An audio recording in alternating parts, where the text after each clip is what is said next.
everyone. This is Rachel Riley with the Economic Innovation Group. Want to thank everyone for joining us for this awesome webinar, which I'm really excited to get started. And just so folks know what we're talking about today, today we're talking about strategies for community-led opportunity zone investments. And this is a topic that's really near and dear to my heart because as I continue to travel around the nation talking with communities, it's becoming less of a question of whether communities are adopting opportunity zones and more about what the strategies are, how they're actually implementing opportunity zone, quote unquote, opportunities through innovative strategies as well as new partnerships. And one of the states where I'm most encouraged by some of the leadership on opportunity zones is in Washington State. And I want to thank this all-star panel of presenters today from the Washington State Department of Commerce, National Development Council, North Star Opportunity Zone, and Emerald Coast Opportunity Zone, all of whom are going to be sharing how they're plugging into the Opportunity Zone ecosystem in Washington State and how they're collectively working together to ensure that the ideas of residents and businesses in rural and tribal communities throughout that state are being heard and have the potential to be elevated to investors and can potentially come to fruition to improve those communities. So before I begin, I just want to share how we're planning to move forward today on the webinar. We actually have extended this webinar to be a 90-minute webinar, just given the amount of content and the interest we've had. And so how it's going to run is that Sarah Lee and Sharia Lane from Washington State Department of Commerce are going to kick us off. Melissa Lafayette from the National Development Council will follow. Karen Francis McWhite and Ernie Rasmussen from the North Star Opportunity Zone will share the work that they're doing in their community, and then Julie Knott will do the same. We're going to move into a moderated Q&A where I get moderators' privilege to ask them all my burning questions that I've been wanting to for the past month or so in preparing for the webinar. And then we're going to move into audience questions, and we're going to leave about 15 to 20 minutes to do that. Any questions you have throughout the presentation, please enter those in the chat box. I want to remind everyone that the chat box is open and public, and so everyone can see the questions that you're asking. And we will hopefully get to all of them, and if not, we will figure out how to get those answers to you after the webinar. EIG, we are going to close at the end of Q&A, and want to remind everyone that if you are not a presenter, please stay on mute. And all the presenters, if you need to come off mute for your presentation, again, it's *6 to unmute. We'll confirm that we can hear you. And then if you're dialed in from a computer, please message us on the best way to come off mute in that scenario as well. Before we get started, I do want to share a few updates from the Economic Innovation Group, and we can advance the slide. A friendly reminder that the second round of proposed regulations for opportunity zones, those comments are due July 1st, and so we are quickly coming to the end of the comment period for those. There's going to be a hearing on July 9th. That's in Lanham, Maryland at the new Carrollton Federal Building. If you want more information or haven't had a chance to catch up on what those proposed regulations outline, we have a link there to our Economic Innovation Group synopsis, and that can also be found on our website if that link is not working for you in this moment. And then we also have a webinar that you can watch that was recorded on May 8th called What to Know About the Second Round of Proposed Opportunity Zone Regulations. And so that was the previous webinar we did with Novogradac and Steptoe. A few other things that I want to share, some great work that the Economic Innovation Group is doing is listed below. And for those who may just be joining us for the first time and not so familiar with the Economic Innovation Group, we are a bipartisan policy think tank located here in Washington, D.C., and we are advancing ideas and initiatives through policy that is data-driven in order to help empower investors and entrepreneurs to forge a more dynamic national economy. And so some of the pieces of work that we've done recently include the Heartland Visa report and proposal. And so you'll see a link there from managing decline to building the future. Could a Heartland Visa help struggling regions? To that, I just want to share that what this report did was we explored the scale and consequences of the current demographic trends in communities where the workforce is stagnating, mainly due to population decline. And we suggested a place-based approach to help address that. So if that's something that's of interest to you, highly recommend you check out our Heartland Visas report.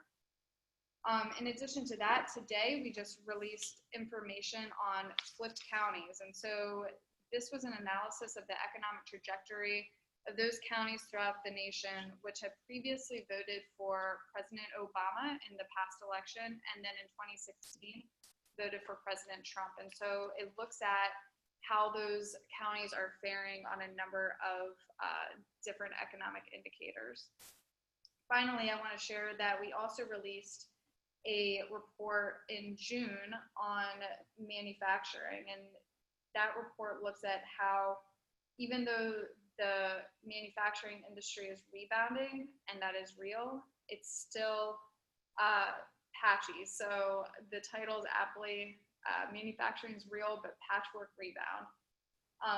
Highly recommend you all take a look at those resources that Economic Innovation Group has provided and will continue to provide, because a lot of these issues are the same issues and the exact issues that many stakeholders in opportunity zones are struggling right now. I do want to mention that even though the links to these documents may not work at the moment, once we publicize the webinar and repost it, they will work then. If not, if you're burning to get this information right away, which I hope you are, you could just simply go to our website, eig.org, and you'll easily be able to locate them there. So with that, I want to invite my partners and friends from the Washington State Department of Commerce to share the information that they've provided today about the great work that they're doing to help support their state in the implementation and application of opportunity zones. Sarah and Sharia? Thank you. Sharia? Sarah, we can hear you, and we'll let you know when Sharia hops on. Okay. I'm going to pretend that I'm Sharia for a moment, and because she's calling in from George Washington, yes, there is such a place. I'm Sarah Lee, and what we'd like to do is open with a quote from Isaac Newton to set the stage for our discussion today. It goes like this: "If I have seen further, it is by standing on the shoulders of giants." Whoops. So I'm going to ask, it looks like Sharia is on. We're going to mute Sharia, and then we'll go back and forth, because it sounded like the quote was coming from the shoulders of giants. All right. All right. Okay, let me try that. See, it was a great quote. So, if I have seen further, it is by standing on the shoulders of giants. And our giants are the many partnerships with tribes, cities and counties, federal and state agencies, foundations and philanthropies that we have built. We continue to learn so much from our great partners that you'll hear from today, and all the others around the state and the country. Let's switch next slide, and Sharia is going to speak.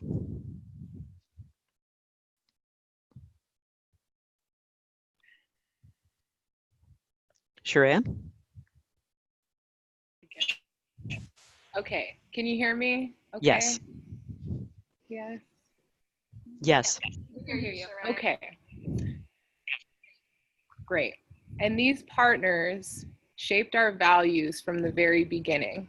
In the Opportunity Zone designation process, every county and each of the tribes in Washington State were able to designate at least one census tract, and the rest were determined through a competitive process.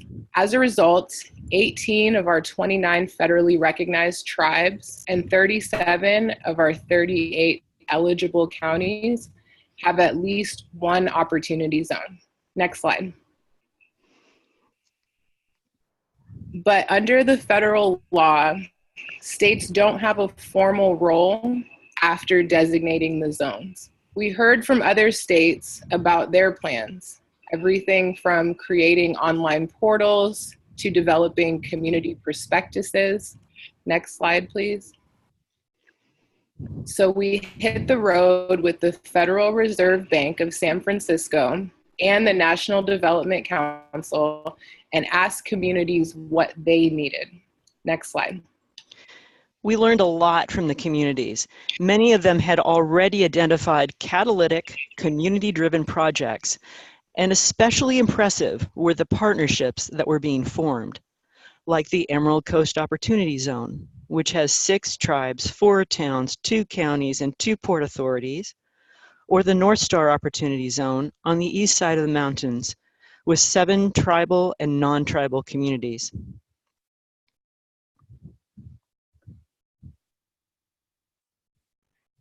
And then there's a new collaboration in Whatcom County, near the Canadian border, with the local community foundation, the Port of Bellingham, and the Lummi Nation, which is where I'm from. The Jamestown Sklallam Tribe's chairman, Ron Allen, has said, "A rising tide lifts all canoes," and he's right. But Ernie Rasmussen, who we'll hear from later, who works for the Confederated Tribes of the Colville Reservation, also reminds us that we must ensure that all the canoes are ready for the tide. And as we met with rural and tribal communities around the state, they told us that they needed technical assistance, organizational capacity, and funding to get projects investment ready. Next slide, please. So we brought all the communities together for a statewide convening with accountants, attorneys, investors, philanthropy, and federal and state agencies to share information and do some one-on-one mentoring. Also, a really important part of this event was a separate tribal reception we organized, learn from experts in the field of tribal financing, and to get to know each other. What was great about this space was that it served as a starting point for collaboration, bringing together tribes from across the state to have an early conversation about opportunity zones. So after nearly 11 months of listening to communities to see what they needed and how we could help, next slide, please. We agreed on our BHAG, our big, hairy, audacious goal.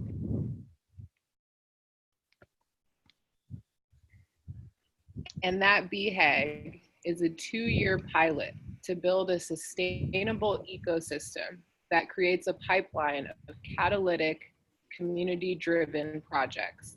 Washington State Department of Commerce has committed $500,000 to help build this pilot.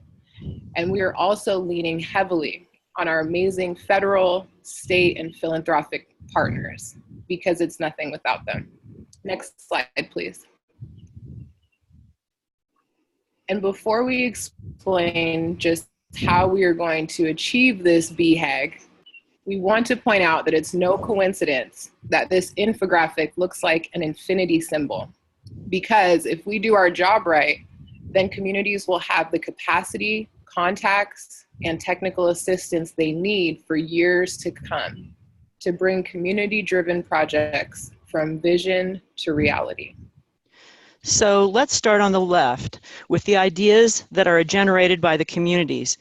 You'll hear a little more from Karen, Ernie, and Julie from the North Star Opportunity Zone and the Emerald Coast Opportunity Zone about how they do that part from the ground up, because this definitely is not a top-down process.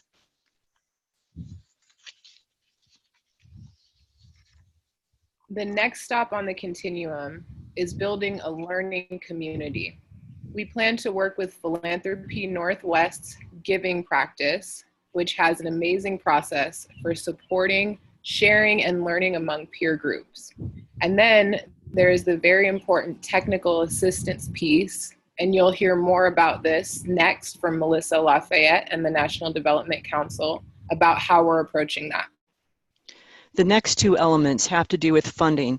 It's important to note here that not all of these projects will be opportunity zone investments. For example, one tribe wants to build a longhouse for its members. That's probably not an opportunity zone investment, but it's important to that tribe. We also know that many of our communities have projects that are smaller, more unusual, and are located in places where a lot of investors don't usually go. For example, ordinary investors may not have any experience in funding projects that are in rural or tribal communities, so we are looking for those not so ordinary investors. And we are in the middle of putting each and every community-driven project on a spreadsheet so we can show exactly where they are in the development process, what the investment looks like, and what the community needs to get it investment ready, which can be anything from a market study to design work. This way, foundations, social impact investors, and others can get an overall picture of our community-driven projects and how they can specifically help.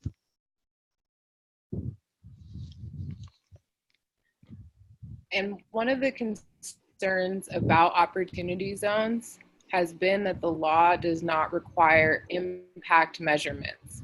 We think that this is important. That's why we are working with the Sorensen Impact Center and Mission Investors Exchange to measure the impact of our big, hairy, audacious goal and opportunity zones in our state. And if all goes well, our communities will continue to build the capacity they need to bring their community-driven projects from vision to reality. So thank you so much for allowing us to share with you the work we've been doing at the Washington State Department of Commerce. Now I'll turn it back over to Rachel. Thank you all so much. That was really, really helpful and insightful just to understand where the state has been engaged and continues to engage, especially around, as you talk about the need for technical assistance, deal development capacity, organizational capacity, and what it truly takes to get ideas investor ready. So as Sarah and Sharaya mentioned, feasibility studies, as well as design. And a lot of this is about not only funding, but first and foremost, education. So number one, educating these communities on what opportunity zones as a tax incentive is, but now that the designations have been made for a year at this point, how they can be leveraging opportunity zones to creatively problem solve around issues they want to see addressed in their communities. And to that end, I want to introduce Melissa Lafayette, who's been doing wonderful work at the National Development Council to help build capacities by providing technical assistance and education throughout the state. Melissa? Thank you, Rachel. Can you hear me? Yes, ma'am. Great. Hi, everyone. My name is Melissa Lafayette, and I'm with the National Development Council. You can go to the next slide, please.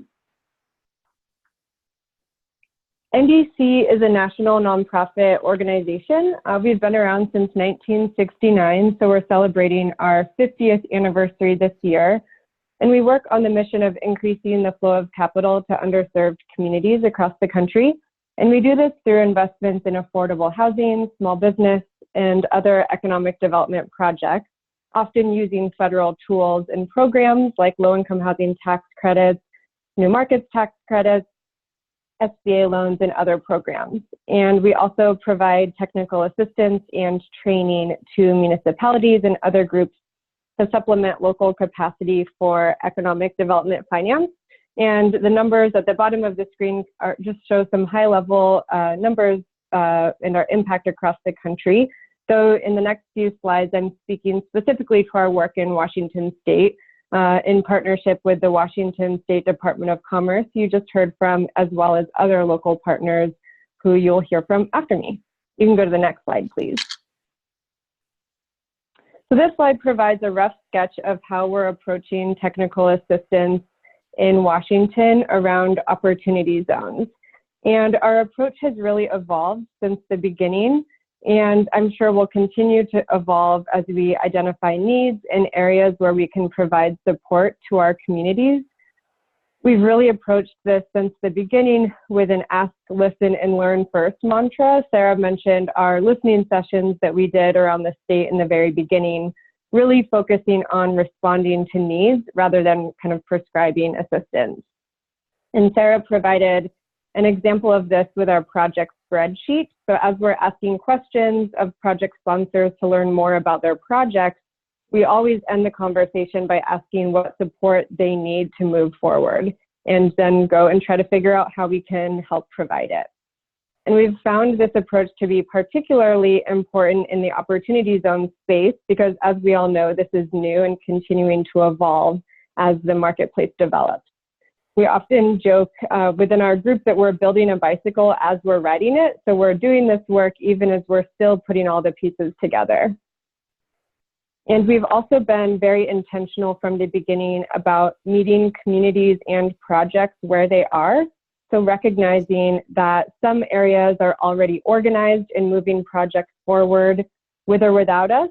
They may come to us later in the process for support, for example, with connections to the investor community, and that's great. We are learning from those communities.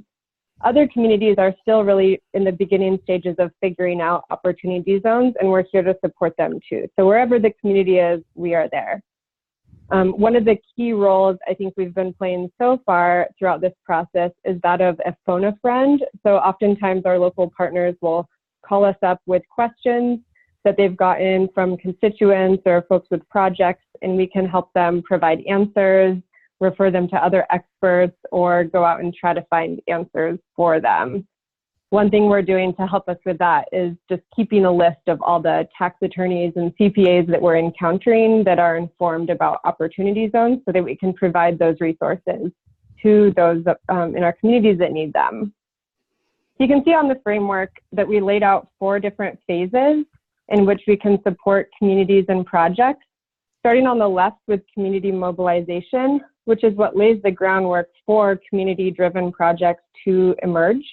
And this is, I'd say, where we've spent the bulk of our time so far. We've traveled to over 16 communities throughout the state, both in urban and rural parts. I would say more rural than urban, in order to support opportunity zone workshops that our local partners host. We, NDC, provide kind of an Opportunity Zones 101 training, talking about what are opportunity zones, how does it work, how can it be used? And then we present alongside local leaders who are discussing the local zones and strategies. And these workshops are often just the beginning step in a community's mobilization, really starting to bring together the different stakeholders, those listed in the circles above. So community leaders, developers, institutional partners, local investors, all the different parties that are needed to make opportunity zones work as it's intended. And these workshops we've found have helped local individuals both learn more about this new tax incentive and how it could be used, but I think even more importantly, start to connect to each other and to local efforts and projects. And we've been absolutely blown away all across Washington, both by the level of interest in opportunity zones, but even more so by the level of community organizing and the quality of projects that are starting to be proposed. So moving from left to right in the framework, community mobilization ideally lays the groundwork for projects that need to be identified, developed, and ultimately funded and then implemented. And our approach is to offer assistance to projects no matter what stage they're at. So whether they're still an idea or a vision, or they're shovel ready and maybe just need some support connecting to resources of capital. I'd say most of the projects that we've talked to lie somewhere in between, kind of in the project development stage. And our assistance can include something as simple as a phone call to discuss the development concept, including its potential eligibility for opportunity zones or other resources, or more in-depth consultations on project budgets and pro formas. And while we have limited resources and are always looking for more, for some projects, we're hoping to be able to bring in local professionals as needed for things like financial modeling and actually starting to structure a deal. And one thing, Rachel, you mentioned at the end of Sarah and Sharea's presentation that we've already started to encounter with the projects we've been talking to is really a need for funding for pre-development costs, such as feasibility studies, design, things that are going to help move projects forward from those early planning stages to be shovel ready and ready to attract investment. That's a huge need that we're starting to see. You can go to the next slide, please. So we've learned a lot from our conversations and travels around the state, and a few of the observations are listed here. One is that since the very beginning, communities in Washington have had varied levels of interest in opportunity zones. Some are extremely high and excited about the potential to catalyze investment, and others, I would say, approach it a little more warily, whether it's from concerns about receiving too much investment or the wrong kinds of investment, or just skepticism that they'll be able to attract any opportunity zone investment. But what we're trying to do is help communities have the tools to make informed choices. And I'd say where we've seen the most success up until now is really with the communities that are viewing opportunity zones as one potential tool for financing projects, but beyond that, almost as an excuse or a catalyst for getting all of their stakeholders in a room and talking together about economic development and finance and strategies.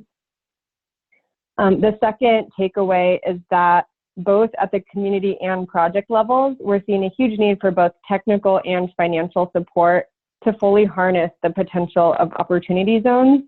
It takes resources to mobilize a community and get everyone together. At the project level, I mentioned a need for pre-development funding, but in some cases beyond that, additional training and support is needed to help projects know what investors are looking for. So what does it mean to be investment ready? And the third observation is that really just that we're seeing some impressive and exciting projects throughout the state that have the potential for both strong social impacts as well as financial returns. So we're really excited. And some of the examples of the buckets of projects that we're seeing are listed here. So we're seeing some resiliency projects with some tribes, which Julie Knott will share about later. We're seeing a lot of housing projects. I'd say that's the one need that we've heard literally in every community we've been to, no matter the size, is a need for workforce housing. They're excited about bringing in jobs, but also concerned about where those new employees are going to be able to live.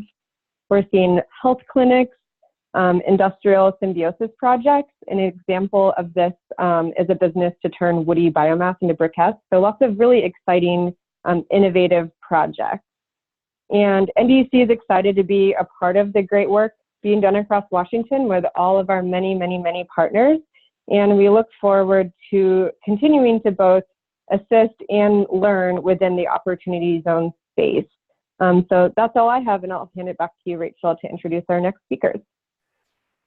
Thank you so much, Melissa. And just to repeat what I think I heard you say, industrial symbiosis projects turning woody biomass into briquettes. Did I get that? You did get that. Okay. I hope everyone can do that and figure out what that means, because I know I have my work ahead of me after the webinar's over. But it sounds really exciting and innovative that people are throughout the nation, but especially in the communities where you're providing this really important, what I am going to lovingly refer to as phone a friend, this important resource and technical assistance that moves folks from interest to intent to action. And that's something that I realized very early on in opportunity zones. Those are three very different things. You could be interested in opportunity zones. Then once you learn more, you can have some level of intent to engage in opportunity zones, but moving from intent to action and actually being able to transact or raise capital or have those investor-ready businesses or projects or, industrial symbiosis initiatives that it takes time and effort and funding. And Melissa, I think the work that you're doing is really great and so important and needed. And so if states are looking for that similar support. Highly recommend going to National Development Council's website, reaching out to Melissa, learning about the different offerings that they may be able to provide through their support or just general lessons learned and models.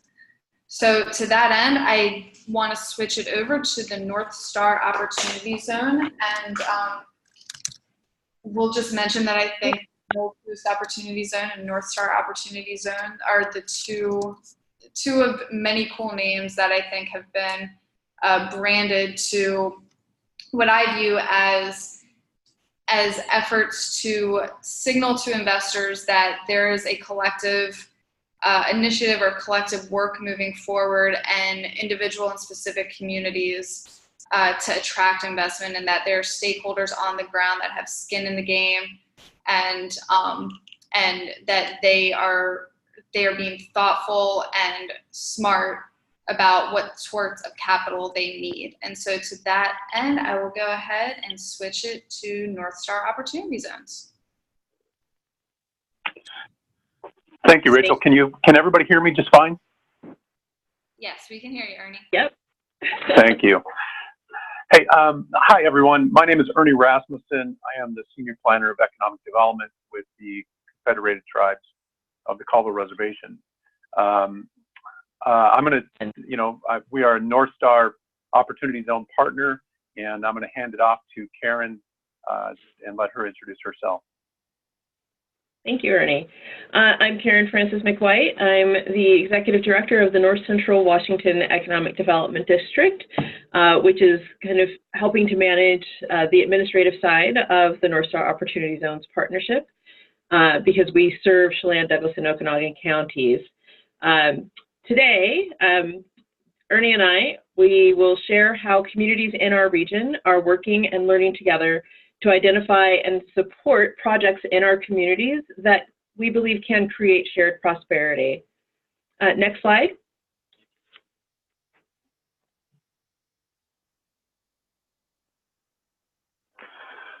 North Central Washington is a rural region spanning more than 10,000 square miles. All but one of the opportunity zones is in rural industrial areas and small towns. The other is a metropolitan area of about 50,000 people and centered around the confluence of the Wenatchee and Columbia rivers. Recognizing the challenges of individually developing 9 opportunity zones, regional partners came together to leverage both our assets and our learning curves to help each other. The North Star Opportunity Zones Partnerships is a learning community and a collaborative marketing effort for 7 communities across North Central Washington and within the Colville Tribes. Next slide, please. The North Star Opportunity Zone effort made sense to our regional stakeholders because there were already precedent examples of really productive partnerships within and across the counties and between the counties and the tribes. Some partnerships, like the Bridge Research and Innovation District, were starting to expand their geographic reach across the region at the same time the North Star was forming. So that further supported this broad partnership development across the region. Though there are opportunities and challenges in our communities, the North Star Partnership values and encourages decentralized leadership in the advancement of a common goal. Industry leads have taken point on educating their colleagues and the community.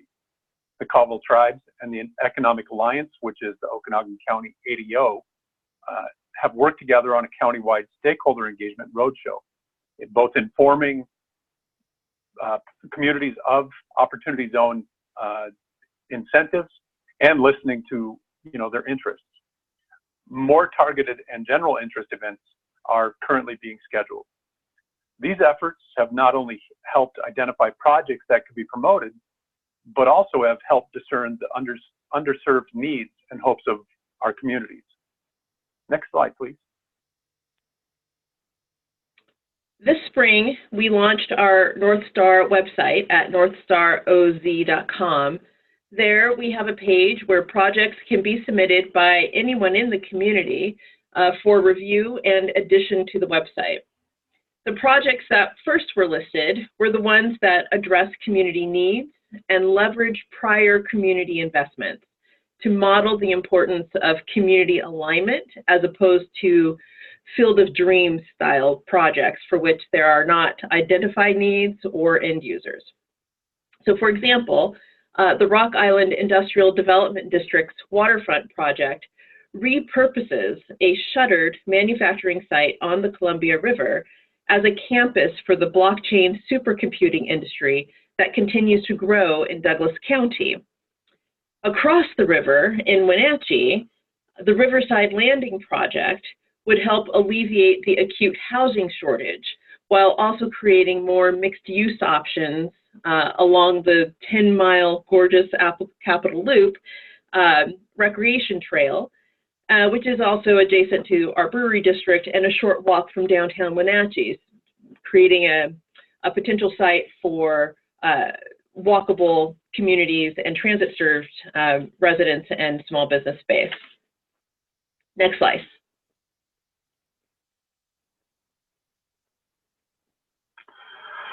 So we've obviously created a lot of momentum in this effort, and to continue the momentum for the North Star, efforts are underway to calendar more outreach and education events, both for our communities and for investors.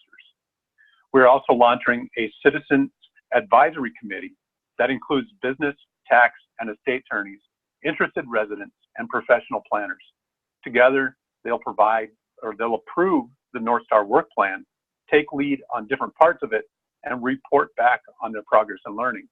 With this CAC's help, we expect to launch community-based opportunity funds in the near future for projects like the Colville Tribe's Continuum of Care Services and Ferry County's Precision Agriculture projects. Karen?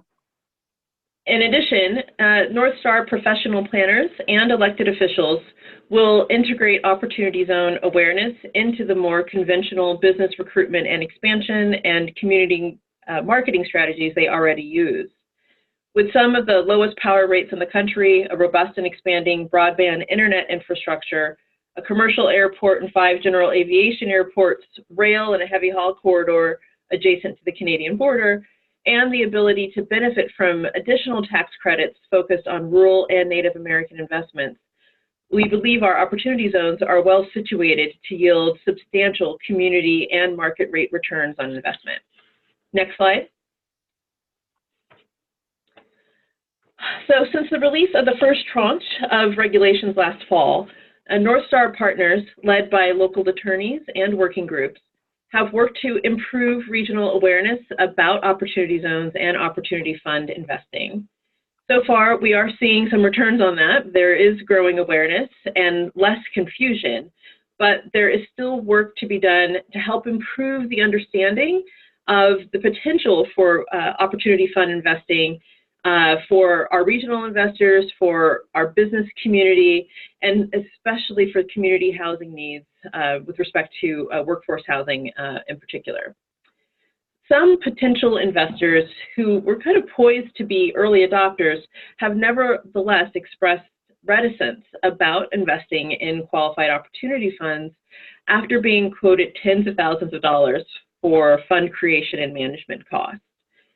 So with more than 8,700 opportunity zones in the country and scores of projects within each, we, all of us in the opportunity zone and opportunity fund ecosystem, need to identify efficiencies for creating these funds and completing the necessary due diligence in order to see projects of diverse sizes completed, particularly in rural communities like ours. We have begun to field interest from non-accredited investors, but need more clarity about what our options are for marketing community-based funds in a way that welcomes investment from both accredited and non-accredited investors without running afoul of this SEC. Ernie?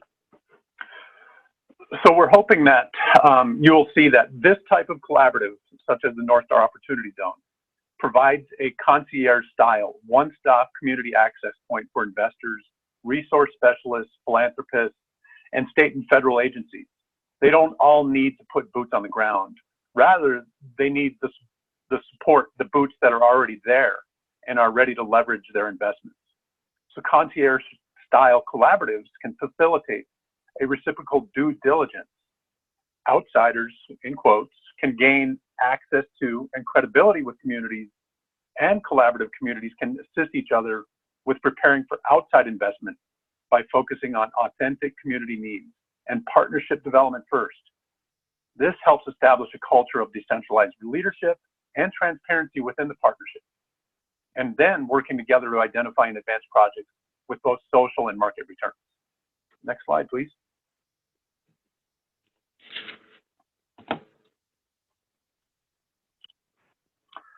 So on behalf of North Star Opportunity Zone partners, we thank you for your time and this opportunity to share our work thus far. For more information, you can contact us directly, or when you receive the PDF of the slide, you can click on all of the logos and the hyperlinks and some video stills to learn more about the North Central Washington communities and the North Star Opportunity Zones partnership. Back to you, Rachel. Karen, thank you so much for sharing that information, and especially for sharing the two examples of projects that you all as a community are elevating to investors. And one of the things I want to point out that you mentioned is that the projects you're elevating both address community needs, but are also a part of an existing community plan. And so if I'm an investor, I'm thinking there's already a demonstrated need and a demonstrated demand for the asset in which I am planning to invest. Therefore, working with communities is really part of your risk mitigation strategy as an investor, because you understand that communities have done their due diligence in understanding what their needs are. And that is part of a way as an investor, you help to identify deals. Ernie, you mentioned this one-stop shop that you're providing as North Star Opportunity Zone, but then also that asset over the term of the investment will be protected because the community will be leveraging it. The community will be using it.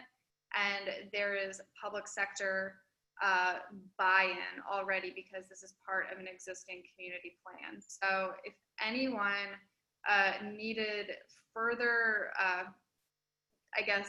confirmation or convincing that working with communities to identify deals and to help protect their investment is the way to go, I would look no further than both North Star Opportunity Zones as well as my next presenter, Julie Knott from Emerald Coast Opportunity Zone.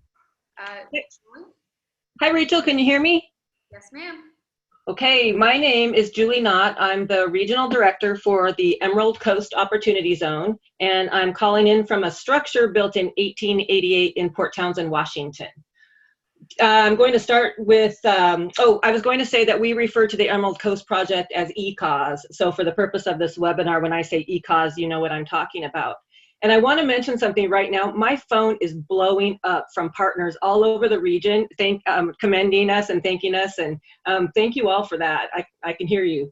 I'm going to talk about how we built the ECAUSE project at the community level. I'll start with some information about where we're located and who we are. And then I'll get into some project examples, and I'll wrap up with some insights. Next slide, please. To give you some perspective about where we're located, ECAUSE is in the corner of Washington State. We have one road in and one road out. We have a floating bridge and ferry service that is very weather dependent, and we have limited access to broadband and phone service. And we're also home to 4 temperate rainforests, nearly 1 million acres of wilderness, and 70 miles of wild coastline. Next slide. So we approached Oz from the very beginning together. We negotiated our census tract selections together. We determined which tracts would be nominated on a competitive basis together. And we made our priorities very clear to Governor Jay Inslee. Our governor awarded every census tract we nominated 14 opportunity zones total in the Emerald Coast Opportunity Zone project. And you can see the map on the right of this slide shows that a significant portion of the Olympic Peninsula is a qualified opportunity zone. And then on the lower right hand of the slide, you can see a photo of our governor visiting the ECAUSE stakeholders immediately after our collaborative award. He noticed this immediately and came on over to the Olympic Peninsula to give us a shout out. Next slide. These slides are meant to give you a quick visual of our area while I give a short economic history. 30 years ago, we relied on timber and fishing as the base of our economy, and everything else supported those industries. But our economy was significantly disrupted economically and socially by natural resource policy changes. And so our economic wage replacement engines never recovered. And especially for the Emerald Coast Opportunity Zones, Oz incentives bring hope. Next slide. So many rural communities have asked about the steps that ECOS has taken in our community approach to opportunity zones. And so I put together this timeline of 15 months of our work with ECOS. I'm not going to go in every detail here. We can talk about that another time if you like, but I do want to go over some highlights.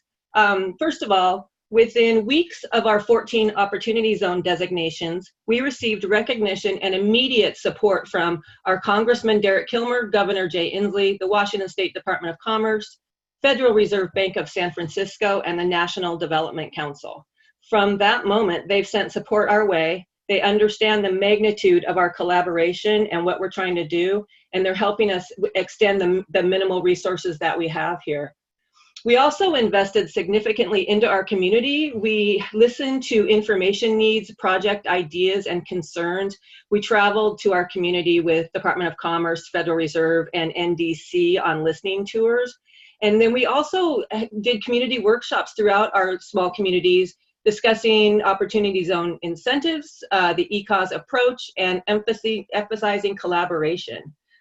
We spent a lot of time being part of the national conversation about Oz, and we wanted to make sure that the IRS rules worked for both rural Oz communities and tribal Oz communities.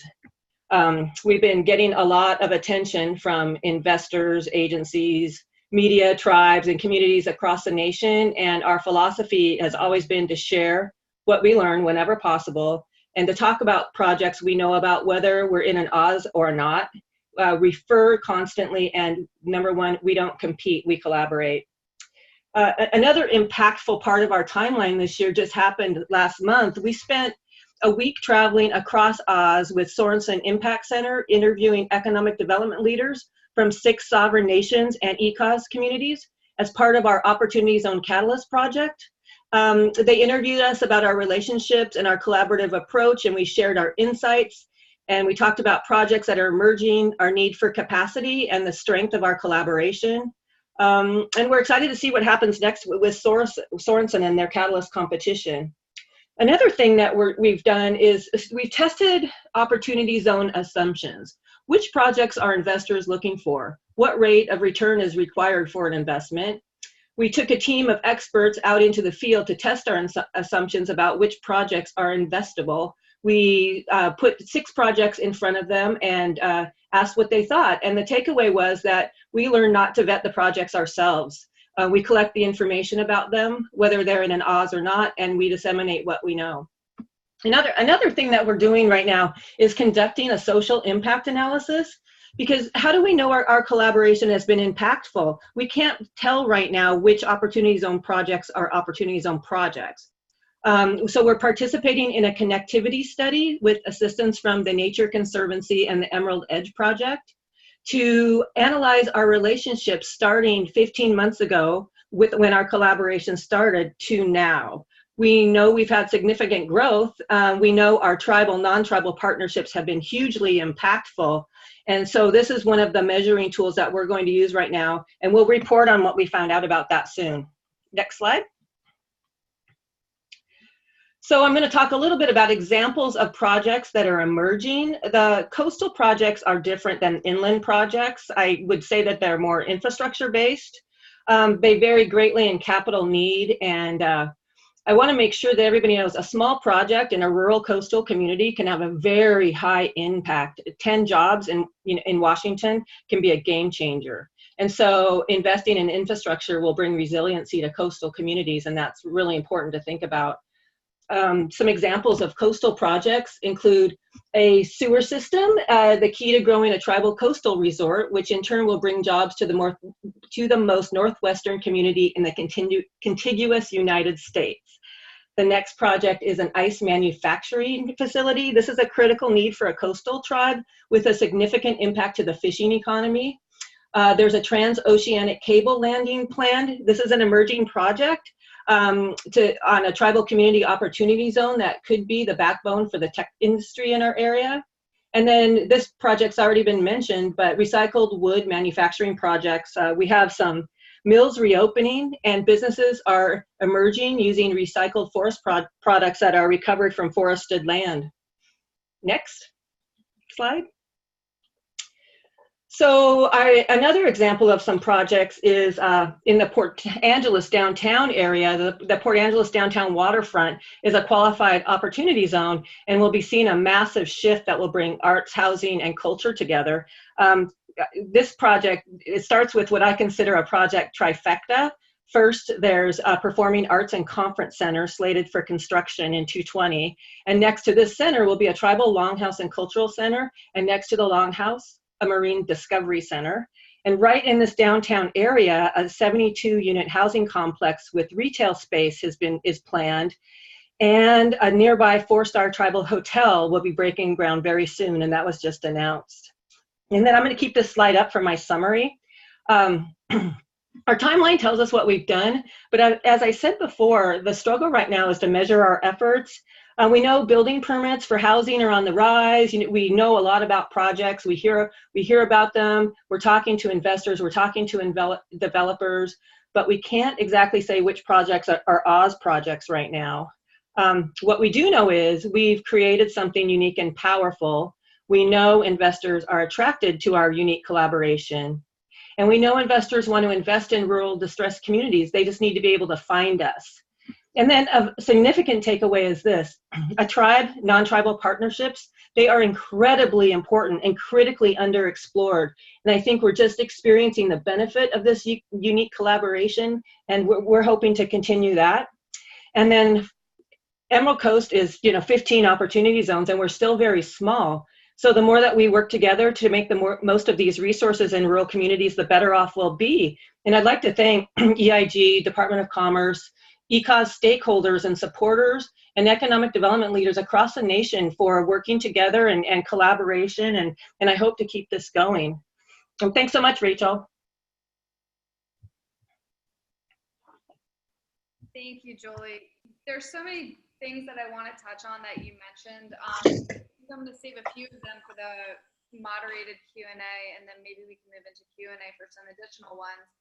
But one of the really important things that I want to discuss before we move into that is investments into infrastructure and the importance of rethinking our existing tools that we have in our toolbox. I know that a lot of jurisdictions are having issues coming up with the capital to make infrastructure improvements on the outset that then attract opportunity funds. And one of the emerging best practices or case examples that I want to point to is what we saw recently, an announcement out of Missoula, Montana, where the opportunity fund itself went in and is funding sewer improvements along the main street in which they will eventually invest.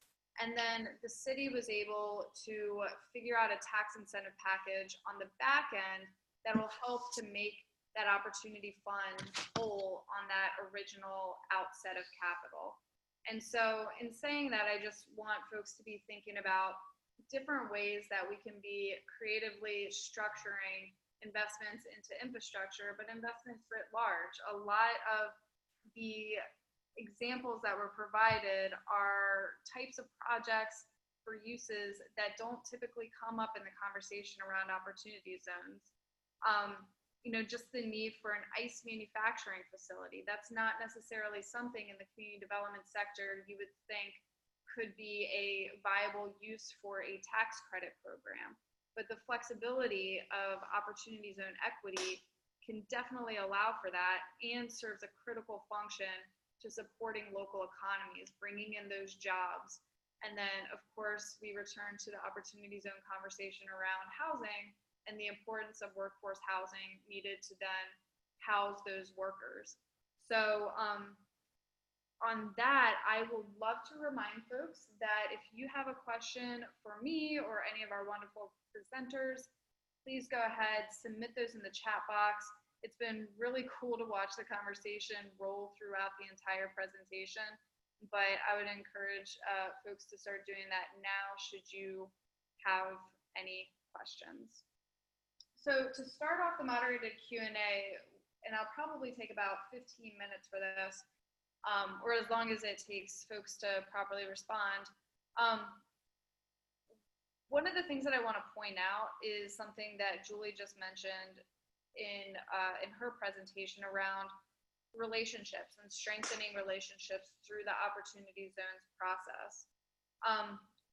Would love to ask anyone, and we'll see if we get too much feedback, if too many people come off mute, but would love to ask anyone to respond to what they've seen as far as new relationships that have emerged, have strengthened, or just in general ancillary benefits that Opportunity Zones is sparking or catalyzing in the community. Melissa, maybe I'll go to you on that, because I remember you mentioning that that this has been a catalyst to getting stakeholders in the room to discuss economic development in general. So even though it's just another tool in the toolbox, it's been a catalyzing moment for communities to hold that power and get people in to have those conversations. Is that correct? Can you hear me? Yeah. Okay. Yeah, I would say that's been one of the biggest benefits we've seen so far. Oftentimes, these Opportunity Zone workshops that we've been a part of, we're working with the local community to put them on and really encouraging them to invite folks kind of beyond their usual suspects for things like this. So reaching out to local developers, which may have, different reputations in the community than maybe they want, and inviting those in philanthropy, inviting local property owners, business owners, all these folks that are kind of circling this economic development space intentionally or not. And we've just seen oftentimes after the presentations are over, folks are just sticking around and talking to each other and sharing their project ideas and just starting to connect in ways that they hadn't before. So whether or not an Opportunity Zone investment comes out of that, I think there's still tremendous value. I think oftentimes we have, for example, like folks in the nonprofit sector that have a project that may not provide, typical market rate returns. And, in the room as an investor that kind of sees that with new eyes, now that they're thinking a little bit more holistically about economic development and how all these different projects in the community can really work together and kind of mitigate risk in their investments kind of more at the portfolio level. So it's been really great to see. I'd love to hear from North Star or Emerald Coast kind of more how they're seeing that in their specific communities too. I think they can share some more on the ground experiences as well. Thanks, Melissa, and thanks for teeing that up for North Star or Emerald Coast. I'm actually going to go to North Star first, and then would love to hear what Emerald Coast has to say afterwards. So I'm going to take North Star off mute.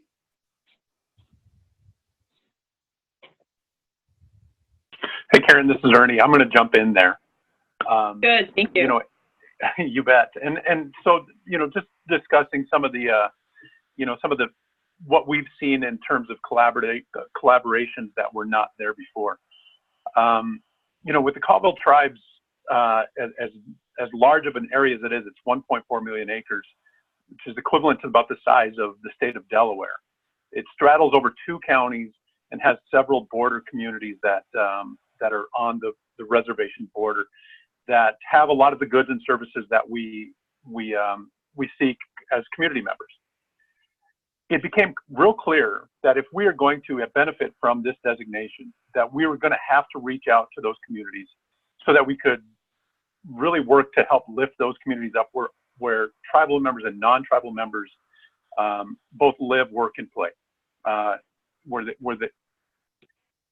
we can have that impact of being able to attract investors for critically important projects in those communities.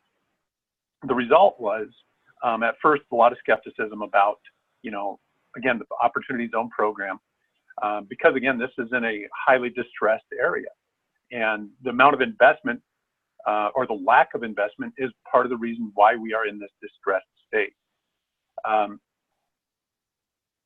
We took the approach that we are all in this same boat of, living in distressed communities, and we all want to lift our communities up. And so it took a lot of time, effort, energy, and patience, and really just being able to work in a way that, there was good faith. Everyone felt like, this is in the best interest of everyone to work collaboratively. As a result, we're seeing that willingness to reach out from, the tribal community being reciprocated by communities that are in the region, but not necessarily fitting that same criteria of being border communities.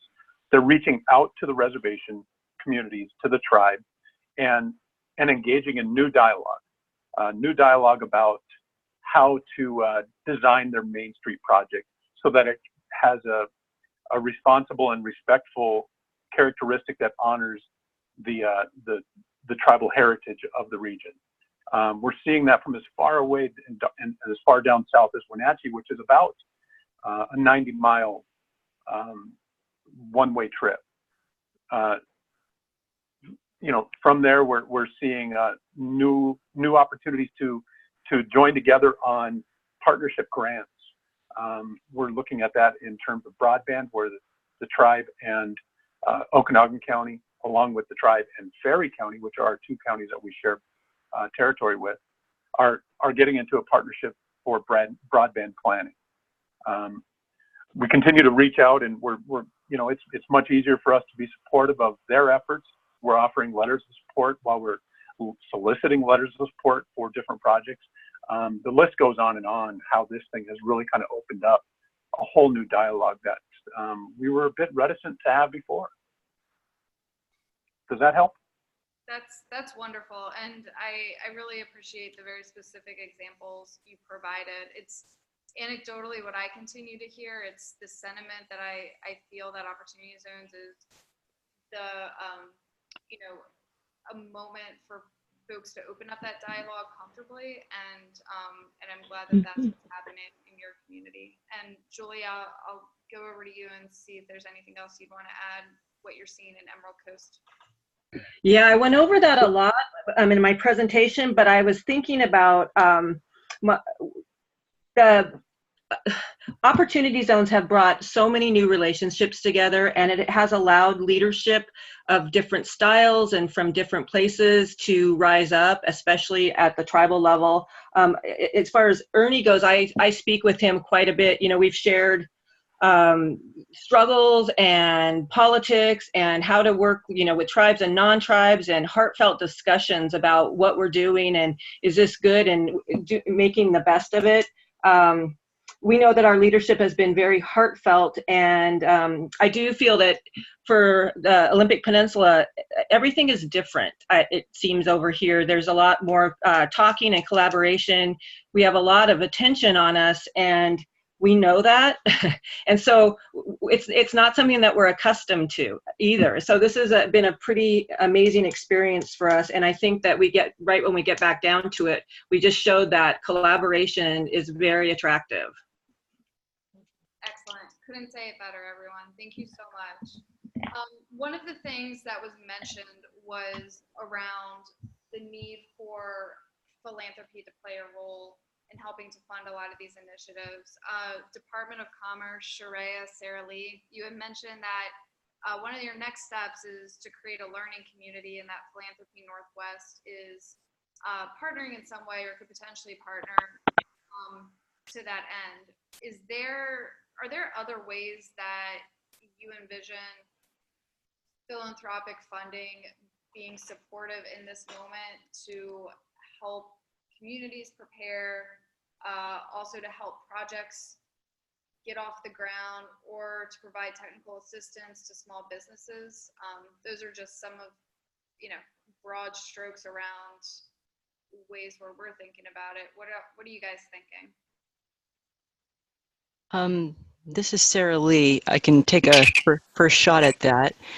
One of the things that we're seeing is from the philanthropy is that they're doing a lot of coaching for us, and we're deeply grateful for that. That they're also looking at the different roles that we've specifically talked besides learning communities is the important role that community foundations can play. Whatcom Community Foundation are what they're doing is they're using their, because community foundations have a lot of donors, and some of these donors have tax, have unrealized capital gains. And what a community foundation can do is say, okay, this is an important project for the community, and say, we're going to provide this amount of foundation grant support for, let's say, getting the project investment ready. And then they can also bring that project to the donors who can get a tax incentive for investing in an opportunity zone. So you're stacking the work. It's sort of a side-by-side grant, and which also could be part of the capital stack. The other part that we're really trying to learn more about are the guarantees that they can offer. Sometimes people are afraid, I shouldn't say afraid, but they're hesitant to go invest in places that they're not used to investing in. And foundations have a potential for providing some, some guarantee behind that and making seem a little bit less risky.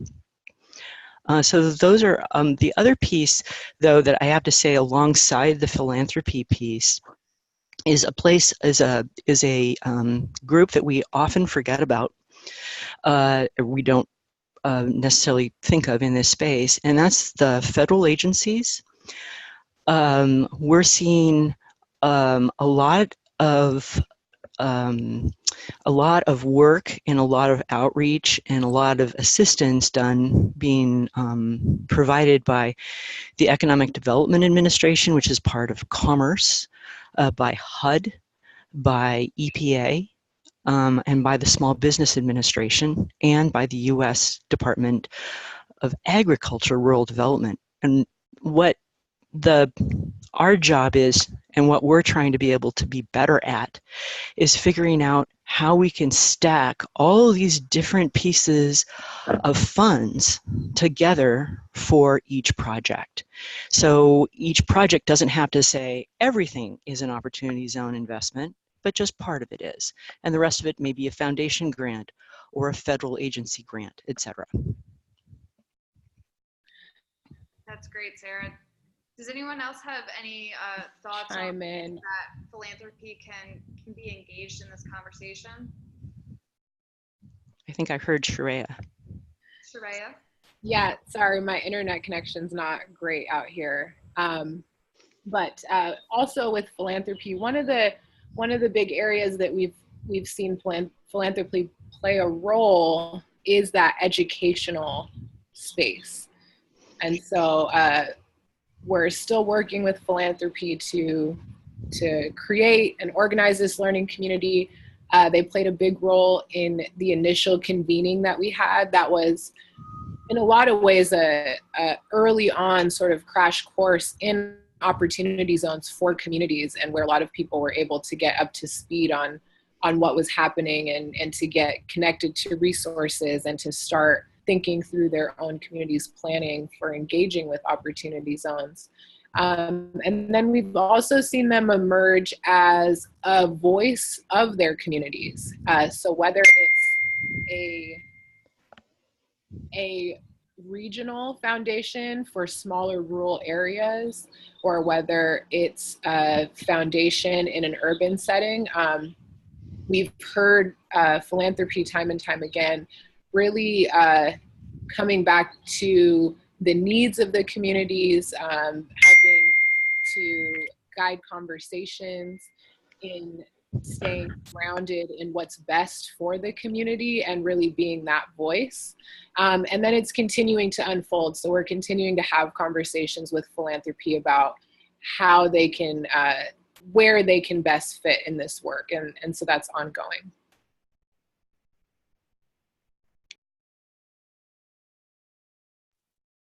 Thank you so much, Shreya. I feel like every time we heard a ding, that was representative of a mic drop. So absolutely right on and completely agree with everything you both said.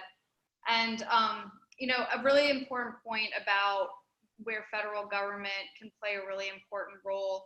One of the things that I recently suggested when I was at the Department of Housing and Urban Development at HUD last week was the need for federal agencies, not HUD itself, to be providing planning grants for communities. And if they were to provide planning grants, ensuring that there were no matching requirements on those planning grants. And that was received very well. And that was a recommendation that I was able to provide based on conversations had with this team out of Washington State. So want to just underscore the importance of this constant feedback loop around what communities are seeing on the ground, how that's being elevated up to EIG, and our value add and our ability to be continuing to provide a megaphone to voice those concerns, voice those needs at the national level. So what I want to do now is we have a few more minutes where we can go to audience Q&A. I saw a lot of questions being answered in the chat box, but just in case you don't have access to that chat box or you haven't been monitoring that like we have, I do want to elevate a few of those. And one of the questions, and Melissa, I think I'm going to go to you on this, and then maybe Washington State, was around how other marginalized communities that aren't necessarily rural, aren't necessarily tribal majority communities, are engaging with opportunity zones throughout the state. And so, Melissa, I think you said you were in 15 communities over the past, I guess, 15 months to a year.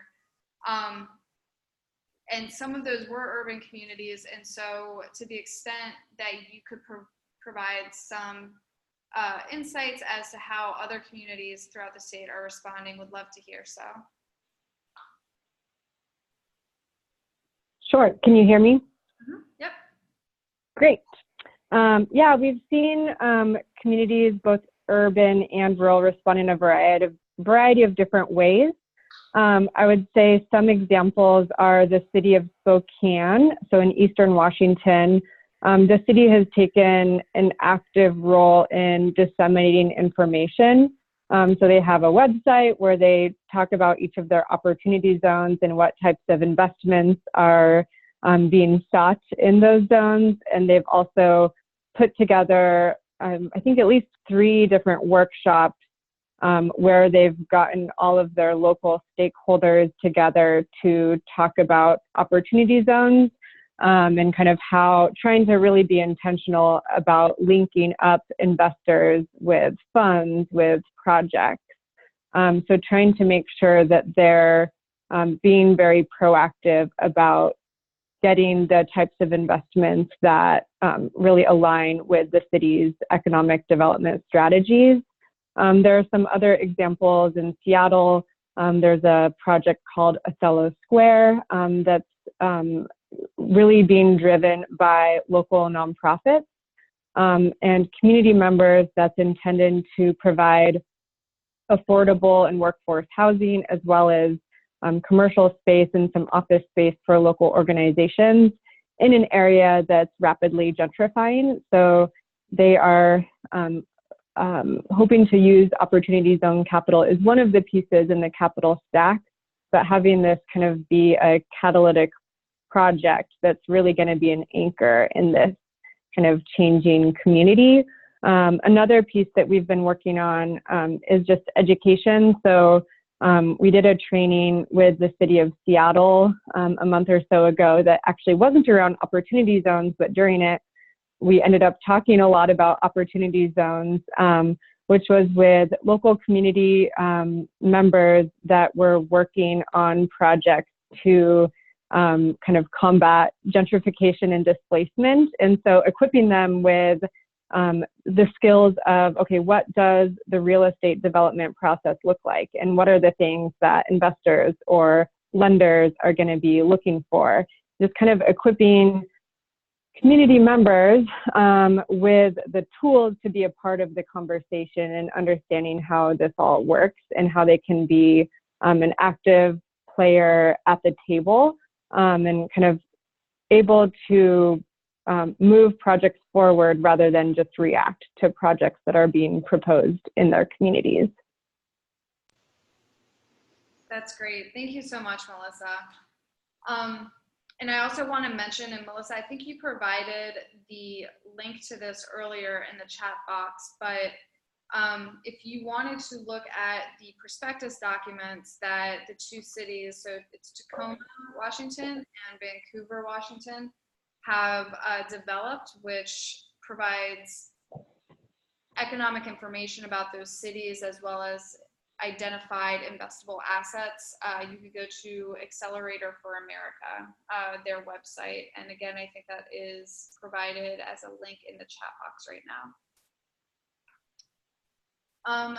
One other question that I would just love to ask folks before we close out is, I would like to go around and just see if folks have any opinions on if you were to define success based on the amount of effort and sweat equity that you are putting in your communities, in the state at this moment, what does that look like in 5 years? If you were to say, this has all been worth it because XYZ has happened, would love to just hear a little bit more from everyone about what that looks like. And maybe without being too poignant, maybe Julie, I'll go to you first. And we're taking you off mute right now. Yeah, thank you. I had a feeling you were going to make me go first. I would say if we have to define success for the Emerald Coast Opportunity Zone, in a way we've already done it, in that we've invested in our community and our relationships, and nothing and nobody can take that away from us, from that structure that we've built with each other, relationships that we've never had before. And so for that, I would say success is right now. This is what success looks like. And the next thing that we do is keep it going. Thank you. And I believe that there's going to be a video that comes out about the work that Emerald Coast has been doing over the past 15 months. Is that correct, or did I make that up in my hopes and dreams? No, you heard that. We traveled around with and filmed 6 sovereign nations and community members and about opportunity zones with Sorensen, and that will be part of a video this summer. I think we'll be featured in July. Excellent. Well, we'll keep an eye out for that for sure, and circulate that through our distribution channels and to the folks that participated in the webinar today. Thank you, Rachel. Yeah, no problem. I'm excited. Let's start opportunity zones. What about you guys? What does success look like in 5 years? This is Karen. For me, I think success looks like the successful launch of catalytic projects across the region as a whole, so that we can really model to our community and to outside investors the authentic community connection to this program and to the projects that are growing in our communities. And hopefully a relief of some of the housing shortage. If we can have more workforce housing at various price points made available across our opportunity zones, that is going to be instrumental to helping us continue to grow our economy in responsible ways, even for communities adjacent to our opportunity zones. So those are my responses. Ernie, what are your thoughts? I would agree with Karen that the implementation of catalytic projects is going to be key to measuring success. this isn't necessarily my definition. We asked this question throughout the communities, and that was the response that was given to us, that, you know, the relationship development piece is great, but really there has to be something that's on the other end of it that is tangible and people can actually visualize and see and put their hands on. And so once we get to that point where we're actually breaking ground on projects and having that impact in the community, I think we're at that point where we're starting to have the success that we set out to achieve. I would agree. I think that both Emerald Coast and North Star Opportunity Zones have done the important legwork at the outset in order to ensure that investment does ultimately flow and that relationships that either didn't exist or were just forming have been strengthened throughout this process. I'm going to go to Department of Commerce next, because when I think about success, I think to some extent data, measurement, understanding impact, and I'm sure that's on the minds of both Sharia and Sarah, and I understand that was said during your presentation. So if you guys want to extrapolate a little bit about impact or how you guys are thinking about that, or any other ways you're defining success, I would love to learn more. Sure, I'll jump in there. I think from the state's perspective, from Department of Commerce, one of the things that we continue to go back to is sustainability. So we want to see communities, rural, tribal, urban communities continue to thrive well into the future.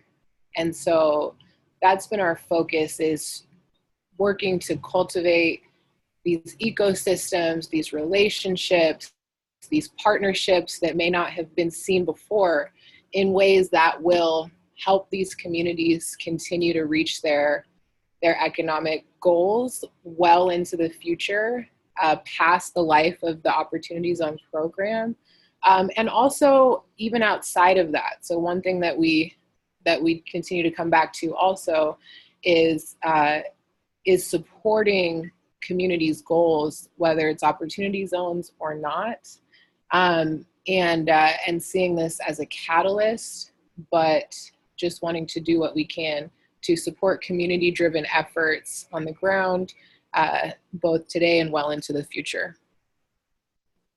That's great.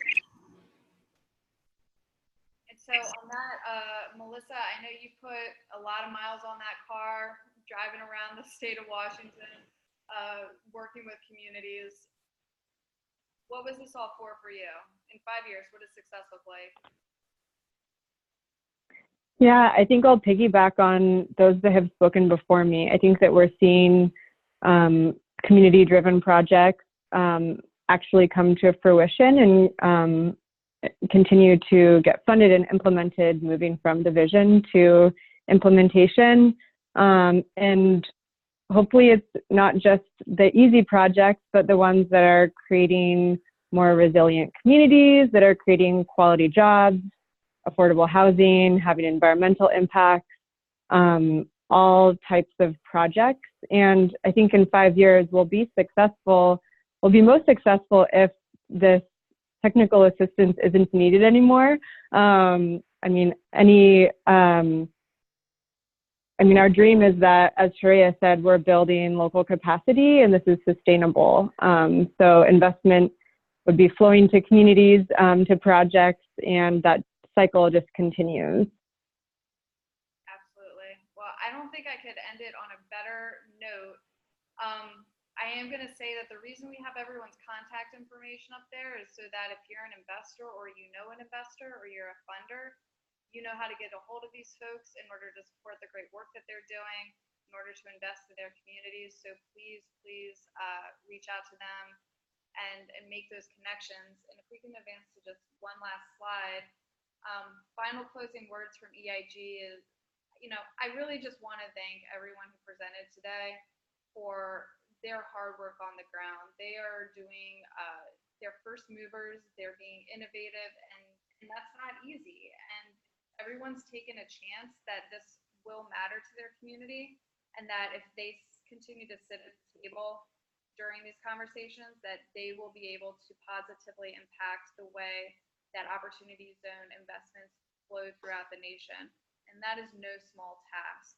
And so again, thank you everyone for making the most of this policy, for making the most of the true intent of the opportunity zone policy. And on that, I just want to remind folks that we have an entire coalition of folks that are doing the same. If you're interested in learning more about this Opportunity Zones Coalition that the Economic Innovation Group leads, there's about 80 member organizations right now. Please contact us at info@eig.org to learn more. Thank you everyone for participating in this webinar, and keep an eye out for our webinar next month. This is a webinar series in which we are hoping to do these presentations about every month to 6 weeks for the remainder of 2019 to build capacity and share the great stories that we're hearing every single day here at EIG. Thanks so much, everyone.